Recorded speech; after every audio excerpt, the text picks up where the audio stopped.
Do you see the world the way it really is? If you answered yes, then you probably haven't tapped into the research from today's guest. The truth is, none of us see the world. We see our world.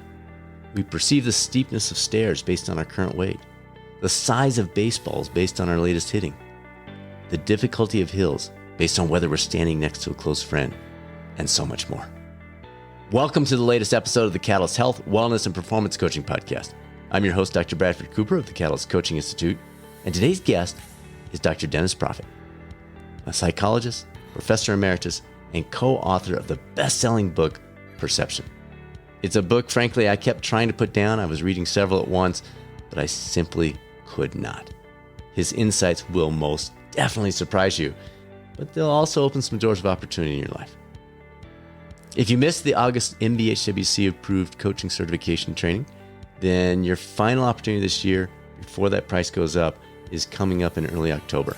As usual, this one's going to fill early, so if it's something that's a priority for you, check out the details, catalystcoachinginstitute.com, or reach out to us anytime. We're happy to set up a call and talk through any questions you've got, all the details, etc.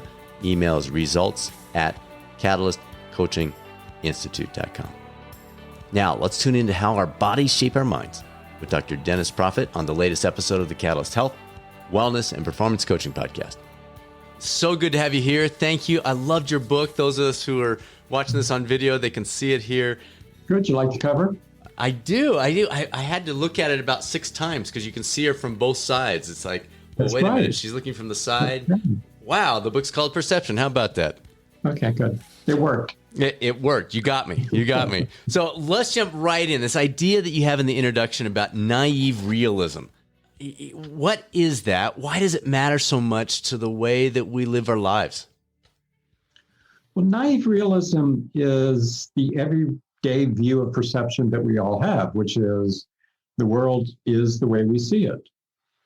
When I look both ways before I cross the street and I see a bus and I don't cross the street, there's a bus coming and I better not cross the street right now. I mean, that's naive realism, that the world as we experience it is what it is. Yeah. Which you go on to say, not so much. Right. So it's a good naive theory to have. It's the basis for common sense. The basis for pretty much everything that we know and believe is grounded in a common sense, naive realism that the world is as we perceive it. And it works. It works very well. But it's not accurate. It's not true. Mm-hmm. So that's the hook in it, is it works well. And biological systems survive because the way they deal with the world works well, not because the way they deal with the world reveals to them the truth of the world, but rather what is biologically important for them, for their survival and the things that they want to do and the bodies that they have. So naive realism is common sense. It's what we all believe, but no, it's not true. And then you go on to give us examples of that. One of the other memorable concepts you carry throughout the book is this idea of Gulliver's Travels. You say we're all living our own personal version of Gulliver's Travels. It sparked for me. Some folks may not remember that book. Can you back us up into that, where that came from, how the analogy holds, all those kinds of things? Okay, yes. And maybe that'll help us clarify naive realism as well. Perfect. So Gulliver perceives himself and all of his mates to be normal sized. Well, the little Pollutions, the little tiny people that live on the island of Lilliput, similarly perceive themselves to be normal size. And this is the size that people are. So when they come together, so Gulliver is a shipwrecked sailor. He ends up on this island of Lilliput, and there all of the people are tiny, and he views the tiny people as tiny, and he's normal. Whereas the tiny people who view themselves as normal view him to be a giant. So who's right? So powerful. So powerful. So who's right? Yeah. So that's the problem with naive realism, is that the naive realism that Gulliver has is that because he scales, as we do, everything to the size of our body, if somebody's really small relative to him, that person's small. whereas that person views themselves as being normal, and somebody who is a giant size is in fact a giant. So the idea here is that there are multiple ways of seeing the world in terms of how big you are.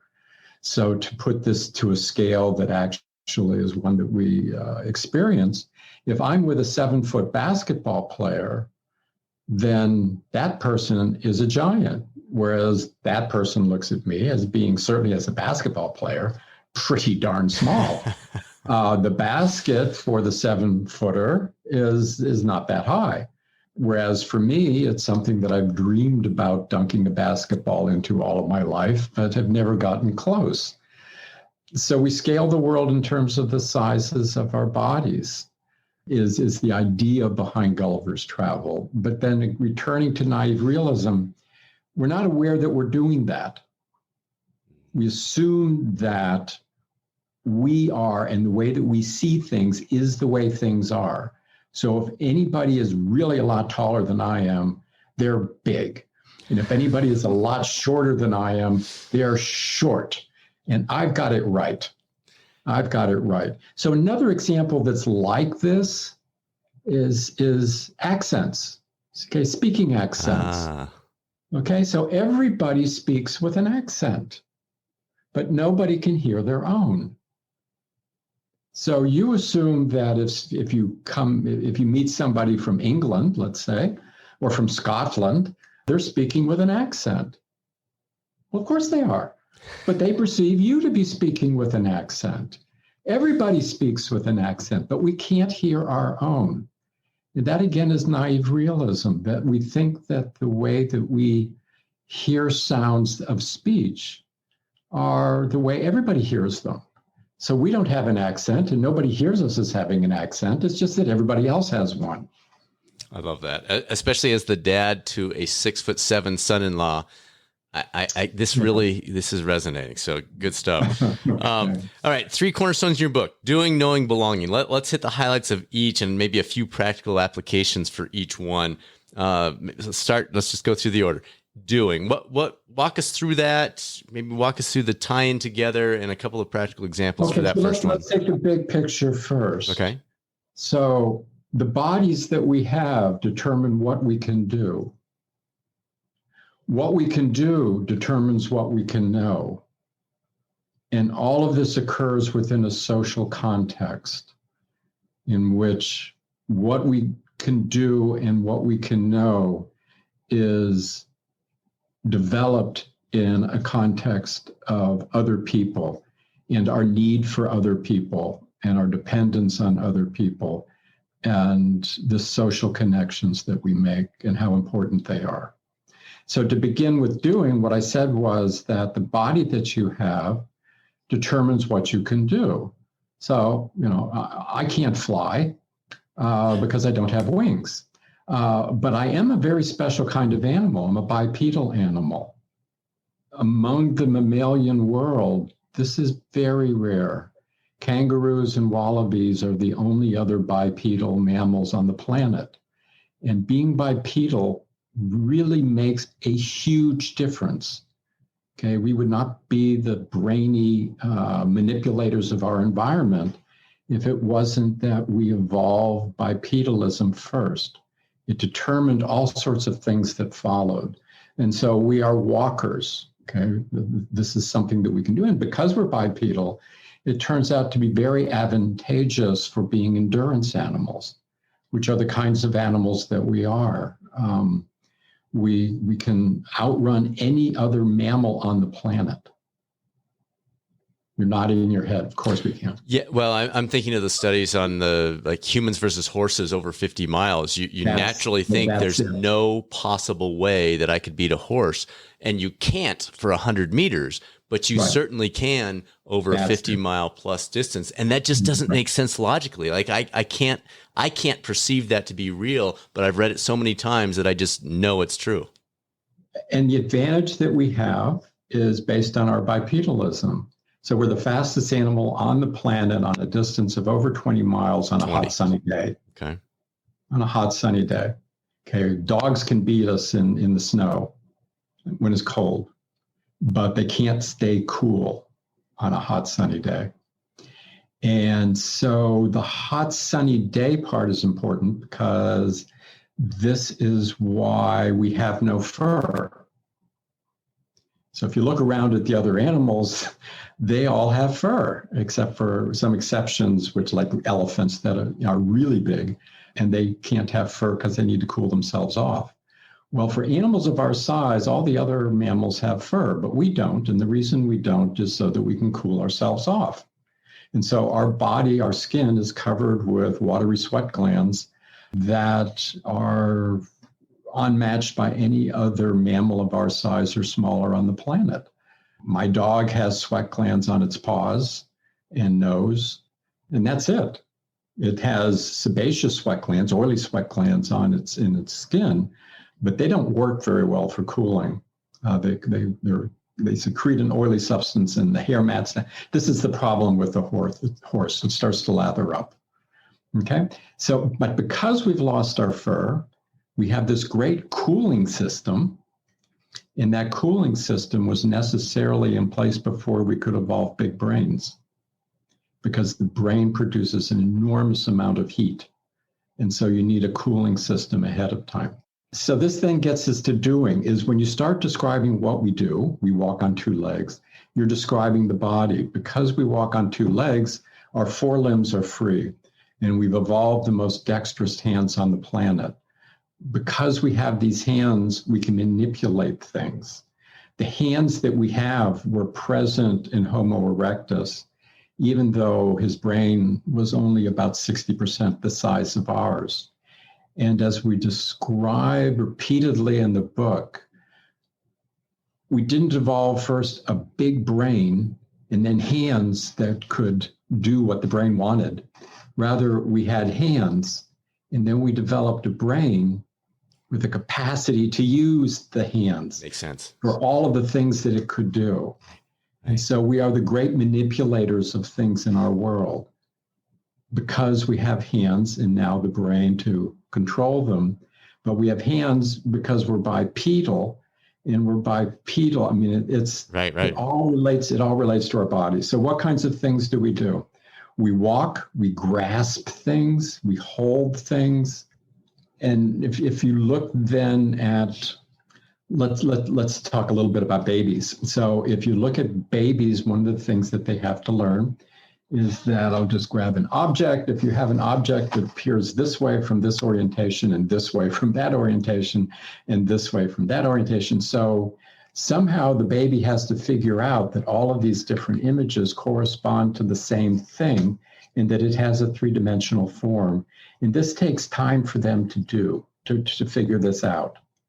And they figure it out by doing exactly what I'm doing. They manipulate it and they watch what happens. They create their own knowledge. And so doing allows you to create knowledge. It's probably the case that you can't understand anything really that you can't create. And so babies create their knowledge by manipulating things. And one of the things that you'll discover is that they can't perceive the three-dimensional form of things until they're able to sit up unsupported. Because if stuck to the ground as a baby who can't sit up, then your hands aren't free to manipulate things. And if you can't manipulate things, you can't see how they change as you change them in your hands. And this is how they discover the three-dimensionality of objects and how to perceive three-dimensional form. Okay, they discover it. They discover it by the things that they do, and the things that they do depend upon what they can do, which derives from the body. So then that leads into the knowing piece of... Exactly. So, yes. So you create knowledge by doing things. And can you throw out another example, like with the baby, their knowledge of the three-dimensional is a result of those things. Can you give us another one that might be in a teenager, an adult, et cetera? Okay, so let's take hitting a baseball. Okay. All right. So if you've had a child, then you know that that they can't hit a baseball. Initially, they can't catch a baseball. And the whole thing seems impossible to them. But what they need to do is they need to watch the baseball. And if they watch the baseball, that consciously, that's all you have to do. That's it. Watch the baseball, stupid. And if you watch the baseball and you start to swing at it, then certain optical properties that a ball has as it's about to pass you, and the timing at which you initiate your swing can be coupled. And they come to be coupled in such a way that if you watch the baseball, your body will initiate a swing without you having to think about it because you don't have time to think about it. Right. Okay, so in Major League Baseball, the time that it takes a pitcher throwing a ball 90 miles an hour to cross the plate is 400 milliseconds. Wow. The time that it takes you to simply reaction time, move something as quickly as you can at a cue. So you hear a buzzer in a psychology lab and you press a key. Okay, press the key as quickly as you can after you hear a buzzer. That takes 200 milliseconds. Wow. Just initiating the behavior takes 200 milliseconds. So this gives you 200 milliseconds left to get the bat where it belongs. You can't think about that. Right. You can't think. But if you watch the ball, your body will figure it out. And we have some fairly good ideas about what it figures out. So your body knows how to do all sorts of things. Okay, the brain, the conscious part of the brain, rather, assumes that it's in control and it knows what it's doing. I know how to hit a baseball, but of course it doesn't. Doesn't know how to catch a baseball. Doesn't know how to drive a car. Doesn't know how to walk. Doesn't know how to walk through a door and decide whether the door is big enough to pass through or not. It's just going along for the ride, believing that it's in charge and telling stories about how skilled it is. Whereas there are other parts of the brain that are divorced from consciousness that are driving almost everything that you do in terms of motor behavior. And so in terms of doing and knowing, one of the things that's important for us to realize is that as we do things, we're training our body through practice to do all sorts of amazing, skillful things without having any awareness of what it is that we're doing. We simply have to decide this is what we want to do. Okay, so maybe you want to play the guitar. Well, you can read all you want about how to play a musical instrument, and it's not going to help. You have to practice. And miraculously, from day to day, you get better. You're not thinking any better. You get better. Your body learns these things. And so this comes back to an idea that we need to trust our bodies. They'll learn all sorts of amazing things.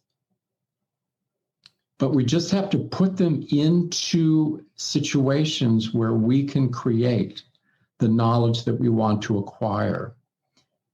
And, as somebody who, was a professor at UVA for 40 years, what you eventually figure out is that you can't give your students the knowledge that you want them to have. You have to help them create it for themselves. And there are so many rabbit trails we could follow on this. Let's just start with the baseball. For a parent that wants to help their child learn to hit this baseball, are things like balance. Like, let's learn to stand one-legged, perfect balance in tandem with this, because you've got to shift your body position and your balance has to be key and has to be almost secondary, not almost secondary, but secondary.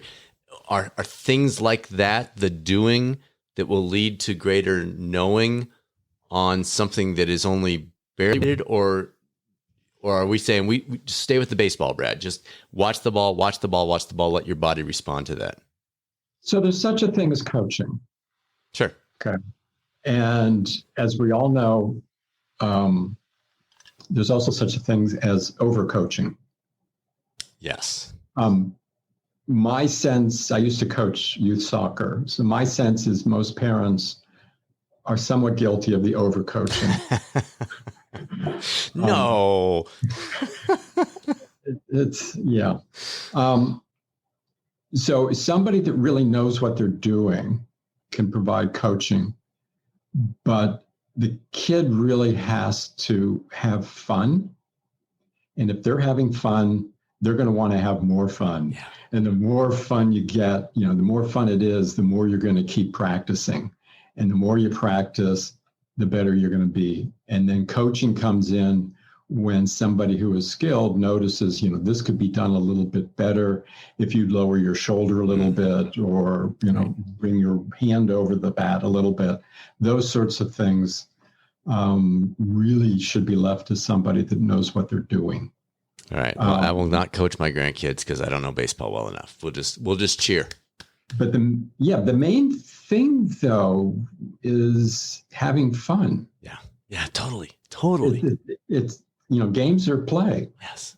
And they're about having fun. And so long as it's fun, the kid will want to practice, and the body will learn through practice. If people hear nothing else from this, that is such a great lesson.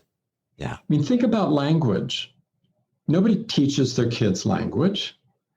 You just talk to the kid like they're a human being, and they start acquiring it. And it's a mystery. It's just magical. They start doing it. They all do it the same way. They initially talk about concrete things that they can manipulate, and they have short sentences, but they can understand so much more than they can produce. And it comes through living in an environment that has language. They'll pick it up. Now, later on, there are English teachers that know how to take the language that they've acquired from home and from their friends and from their community and tune it a bit, to make it sound the way they would like to have it sound, for different purposes. But nobody teaches anybody language. Nobody teaches anybody how to hit a baseball, and nobody teaches anybody how to walk, and nobody teaches anybody anything of real importance. You learn how to do it yourself through discovery, through doing. Because you want to. Because you want to, and these are things that your body can do. And then that leads us into that belonging piece. I may want to because I want to be part of this group. Is that part of this piece, or am I taking that in the wrong direction? Okay, so you're not going to learn language if you're not in a community. You're not going to learn to love if you're not part of a community. You're not going to learn how to be altruistic if you're not in a community and you have not experienced it yourself.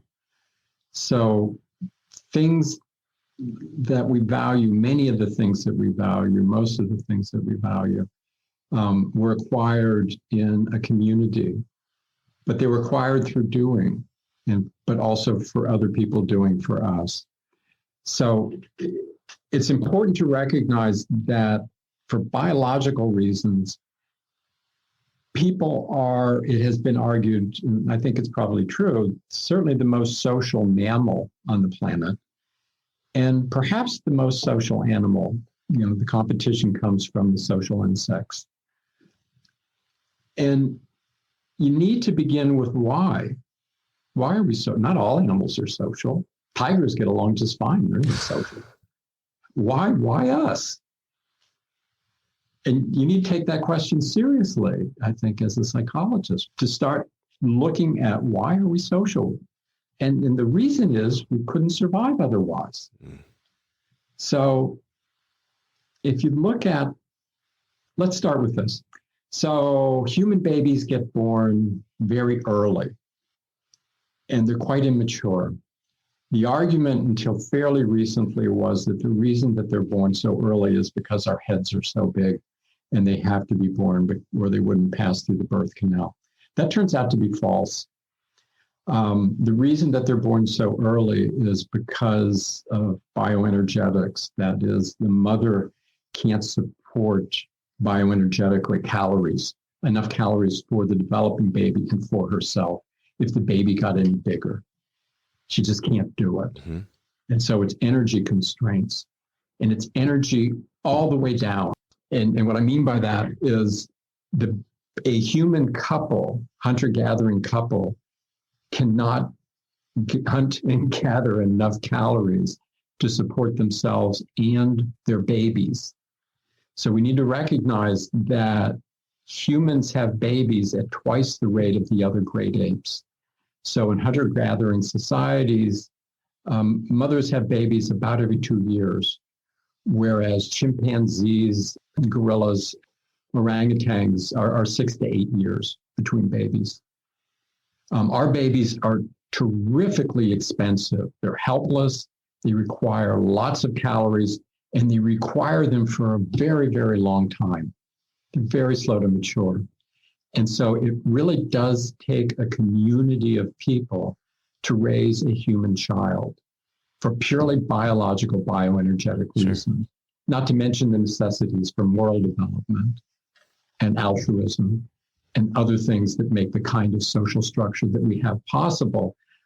But it needs to be made possible because we can't survive without being a social animal.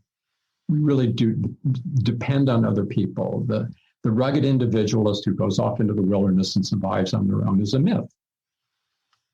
It doesn't happen. It certainly doesn't happen with couples that are reproducing. All right. You talk about, and this leads us down a fun path here. You share that the more attuned we are to our bodily states, the better decisions we'll make. Now, the last half of the sentence you have in there, and I can't remember what page it is, but that's the one that got me. You said, whether it's purchasing stocks or taking care of your health. It seemed like you hit the whole spectrum with that half of the sentence. Can you walk us through that piece of bodily, being attuned to our body affects our decisions in these seemingly unrelated areas? Okay, so let's take a couple pieces of research. Let's start with the stocks, and then remind me the other one is going that I want to mention is parole judges. So let's take stocks. A study that was done on the stock exchange of stock traders found that those stock traders who were more sensitive to their internal state actually did better, were higher producers, and survived longer on the stock market, meaning they had longer, more productive careers. So what does it mean to be sensitive to your body? Well, perception is our awareness of the external world. Interoception is our perception of our internal bodily states. And so one of our bodily states is heartbeat. Okay, and so the task is simply to ask people, count your heartbeats. And they'll then start a stopwatch and they'll time you for some duration, let's say 45 seconds. And you count your heart rate, your heartbeats, and then you report a number. Well, some people are really good at that, okay? And you can't touch yourself or do anything that would allow you to take your pulse. You just have to pay attention. Okay. Some people are really good at that, and some people are terrible at it. Good stock traders, ones that do well, have a large profit in their trades, and last on the stock exchange for a long time, do really well and much better than those that do not perform as well or do not last as long. Now, the paper that this derives from has in its title Gut Feelings. Okay, and this is what people mean by gut feelings. Now, this is not to say that you should go with your gut feelings, but rather you should be aware of them. You should be aware of them. So there is a wisdom of those parts of the brain that control our internal environment that we need to pay attention to. Okay, we don't have much control over it.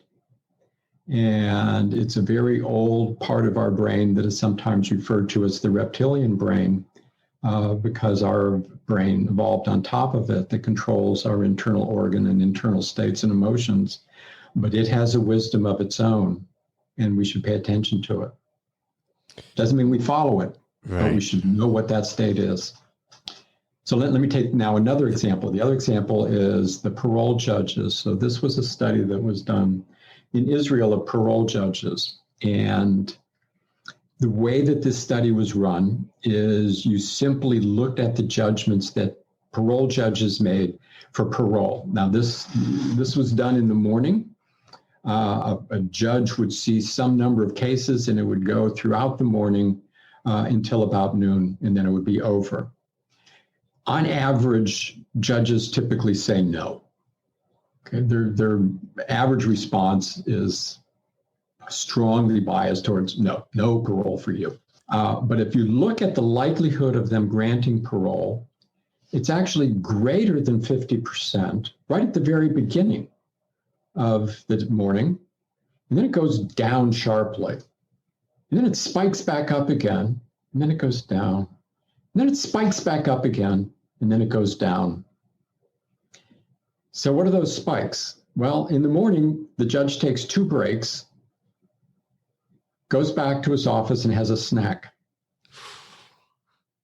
So if you've got the bioenergetic resources available to think about the case, you might decide, yeah, this person deserves parole. Whereas if you don't have those resources, then you default to what you normally do, which is no. Okay, so a lot of decisions are made that way. When we are well rested and well nourished, then we're willing to think deeply into the problems that are presented to us. When we are tired and not well nourished, we default to the most common behavior that we would exhibit in that situation. You need to worry if your doctor is tired. Yeah, totally. And the attorneys are... If you're in an emergency room and this person has been working for over 20 hours and they haven't eaten for a long time, you should be worried. Right. And if you're going into trial, what's going on there? I mean, there's just so many applications to that. Now, then to combine that back with the first study, that person who is aware of how they're feeling has a better chance of saying, whoa, wait a minute, I need to take a break. I need a snack. I need to just stop for a minute. I need a snack. I need to recharge. Somebody who is not aware of their internal feelings is going to be less likely to do so. Right. Okay. Rumination. You talk about that on page 112, 113. That caught my attention because it's something I do far too much, frankly. Could you describe for our listeners what is rumination and what Dr. Watkins from the University of Exeter discovered related to the abstract versus concrete observations and what that means for us? Okay, so we all ruminate. Yes, I do. Some more than others, and of course it depends on the occasion. But it's when something has happened and you can't stop thinking about it. Okay, so let's say that Sweetie has walked out of my life, has told me that she doesn't want to be with me anymore, and I can't put it out of my mind. Time goes on and on.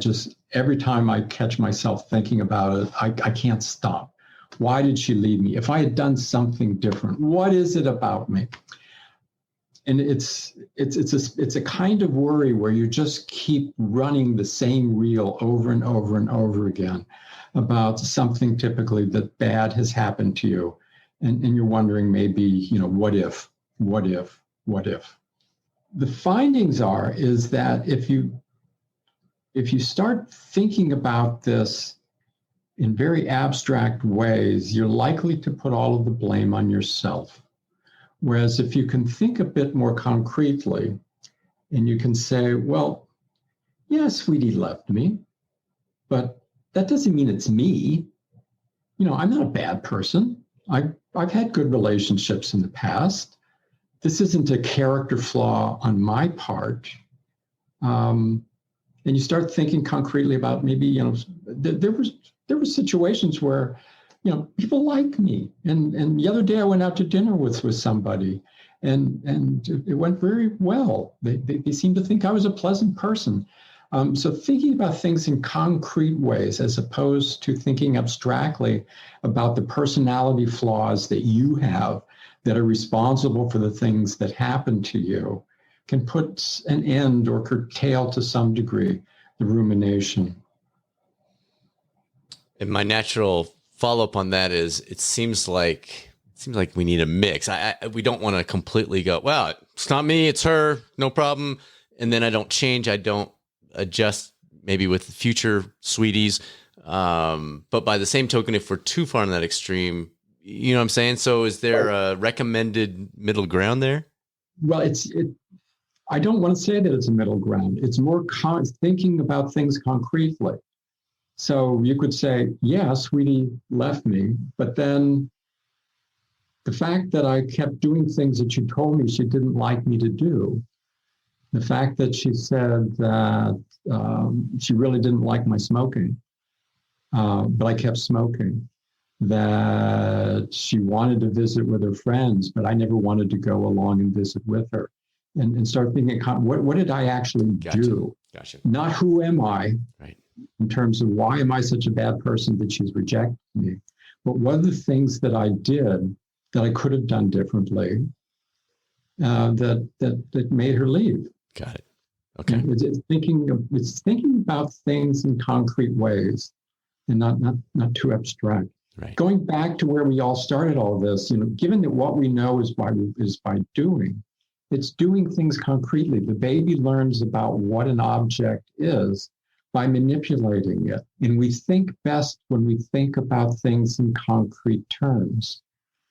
Okay, if we think about examples, concrete examples, what were the things that I did that she didn't like? Not what's wrong with me. Got it. Okay, that makes sense. All right, of everything you cover in the book and your research outside of that, where do you see the greatest opportunity? Let's try to bring it down. And greatest is the wrong word. Where do you see a great opportunity for the typical person in this area in their everyday life? Something we haven't talked about to this point. I think that this is what diversity is all about, that there is much more to the world than the world that we as individuals perceive, and to see the world through the eyes of other people that have different experiences and different bodies and backgrounds and ethnic bringing up and cultures allows you to see more of the world. Again, going back to naive realism, if you believe that the world is as you see it, then what's the advantage of diversity? But if you realize that other people really do see things in a different way that depends upon the sorts of bodies that they have, experiences that they've had, the culture that they've lived in, the world becomes a bigger place. Okay, to give you an extreme example, when I go for a walk with my dog makes it quite clear to me that I'm missing all of the good smell. And I can watch my dog, and the dog is especially first thing in the morning. The dog's out there, and a fox went by here. I live in the country. A bunch of deer here, a bunch of deer here. I wonder what happened over here. And what it's like to have a nose like a dog, what the world must be like. Yeah. But I get a little glimpse of that by watching my dog. When I'm with other people and they have different opinions, I want to know why. Yeah. What is the world that they live in that they Yes. have the opinions that they have? I want to see that world. Not in all cases. Sure. Certainly there are opinions that people hold that I disagree with. Sure. But I want to understand them. Right. But mostly people have wonderful ideas. I don't do a lot of art other than music, but I love to see it. I love to see what other people see in the world. And I like to meet people. I mean, the wonderful thing, again, about being an academic is the students that I have come from all over the world. And they've had different experiences that I've had. They're 19, 20 years old. They grew up in a different world. And it's wonderful to just try to see the world through their eyes. And I think, again, that's what diversity is about, is if you want to understand somebody from another ethnic culture, you can't read about it. You get something out of that. you need to see the world through their eyes. Can I give you a concrete example? Yeah, that'd be great. I'm at the University of Virginia, and we're in Charlottesville, Virginia. And in 2017, there was a neo-Nazi march that everyone knows about that occurred in Charlottesville. It was devastating. And initially, I put all of the blame on those people from other places that came to our town to create this march. But then through conversations, particularly with African-American faculty, I realized, no, problem didn't come from outside. It's been here.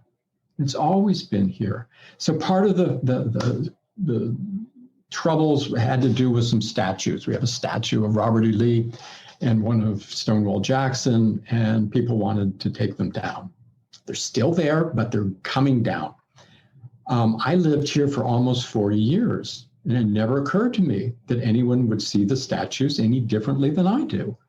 And I would see those statues as, it's kind of paradigmatic of what it looks like to be in a Southern town. You've got, these statues, they're in Court Square, they're surrounded by lovely brick buildings. There's a Confederate soldier in front of the courthouse statue, Robert E. Lee, Stonewall Jackson. That's a Southern town.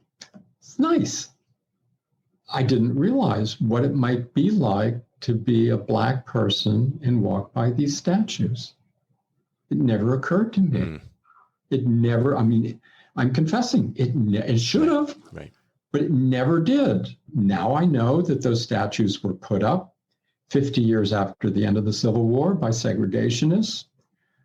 When they were put up, there was a parade of the Ku Klux Klan, and the community came out and sang "Onward, Christian Soldiers." These are there for a reason. They're segregationist reasons that I should have been aware of. The University of Virginia, walked through this beautiful campus every day. I never thought, where were the people that worked here? Where were the slaves? Where did they live? Where did they work? Where are they buried? Okay, early on, there were more slaves here than there were students and faculty. Students came to the university, they brought their slaves with them. Professors had slaves. I didn't know that.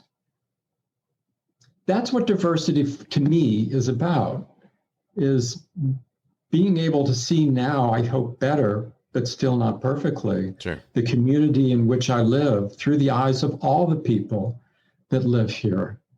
And not just the eyes that I brought here from my background. Right. Yeah, that I like that. That was a great one to mention. A few minutes ago, I just made a note here that you talked about it depends on the sorts of bodies they have. This is not your example you just went through. This is in reference to something else. And it reminded me of the hills. I think it was in San Francisco or someplace where the studies were done. People saw the hills less steep, more steep based on if they were with a friend or what their fitness level was. Walk us through that, because when I read that, I just thought, what? Okay, so let me start with the beginning, with the end, which is, what is the finding? The finding is that the apparent steepness of hills, and similarly the apparent distance to a distant target, is affected by your body. So hills look steeper if you're tired, if you're overweight, if you're in ill health, if you're aging, if you're wearing a backpack.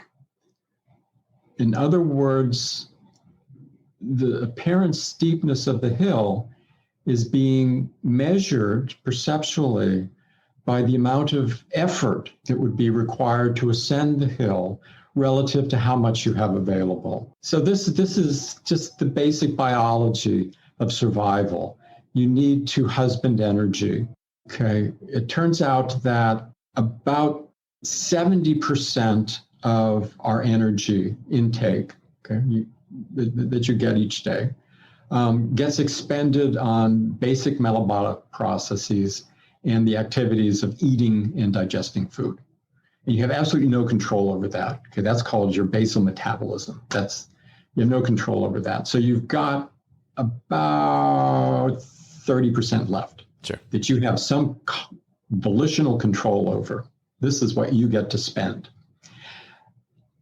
For any of us who are not elite athletes in training, approximately 80% of that goes into walking. Okay, taking our big heavy bodies and carrying them around the environment is the most expensive thing that we do, that we have choice over. Okay. And we are endurance animals. We go long distances. Chimpanzees don't do this. They almost never go more than 2 miles away from where they were born. Almost never. Okay. And they can lie around, as they do, all day long and not become obese or diabetic.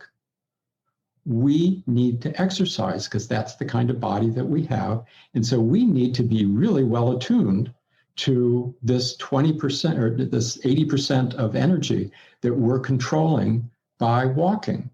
And we see it in the world.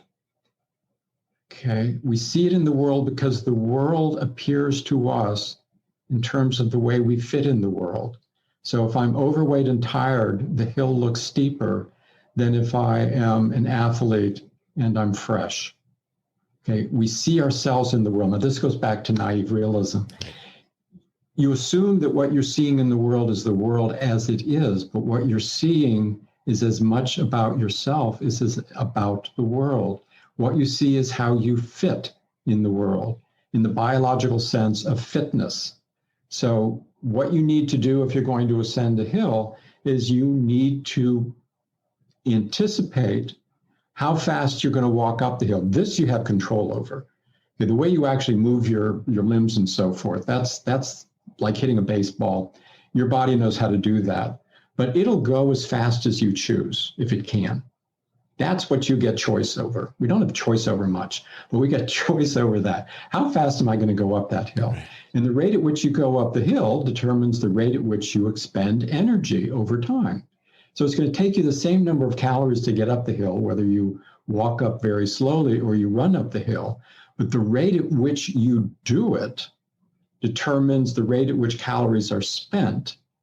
And if you spend calories too quickly, you become exhausted. If you become exhausted, you become prey for any predator in the environment. Okay? You can't afford to become exhausted.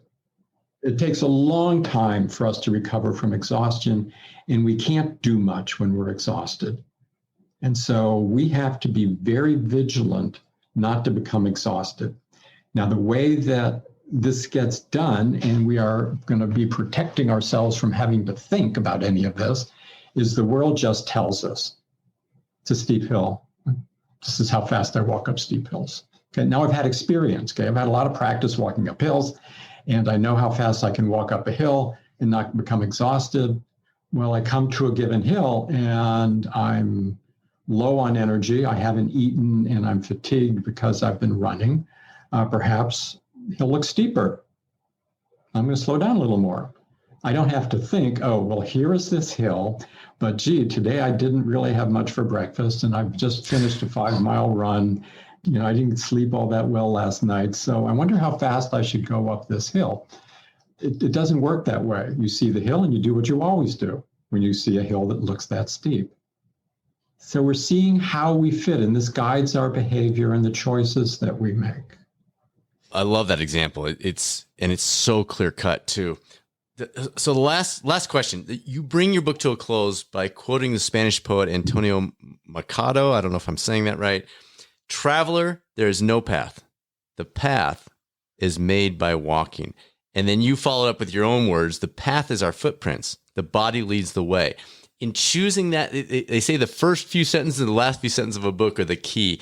In choosing that as your lasting lesson for the readers, what did you want to get across? What was the main aspect that you said, okay, this is my last shot to get them? And for us, it's our last shot to get them.